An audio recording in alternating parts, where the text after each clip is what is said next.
আমরা সেদিন চলে গিয়েছিলাম তারাপীঠ দর্শন করতে, মা তারার দর্শন করতে সেদিন চলে গিয়েছিলাম আমরা তারাপীঠ। আমরা ট্রেনে করে আমাদের যাত্রাপথ করেছিলাম। তারপরে আমরা ট্রেন থেকে নেমে চলে গিয়েছিলাম মন্দিরের দিকে। এটা হলো মন্দিরের রাস্তা। সেই মন্দিরের রাস্তা ধরে আমরা এখন যাচ্ছি তারা মায়ের মন্দিরের উদ্দেশ্যে পুজো দিতে। এটা হলো মন্দিরের সেই রাস্তা। তারপরে আমরা মন্দিরে ঢুকে নাট মন্দিরে গিয়ে কিছুক্ষণ অপেক্ষা করে নিয়েছিলাম। আর মন্দিরে ঢোকার আগে আমরা ডালা নিয়েছিলাম। তোমরা মন্দিরের ভিতরে যে দোকান আছে সেই দোকান থেকেও তোমরা ডালা নিতে পারো। তারপরে আমরা পুজো দিতে ঢুকেছিলাম মায়ের কাছে।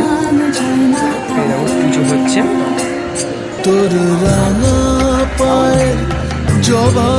বারবার যেন তারাপীঠে মা তারা দর্শন করতে আসতে পারি, আর এভাবে যেন আসতে পারি। জয় মা তারা।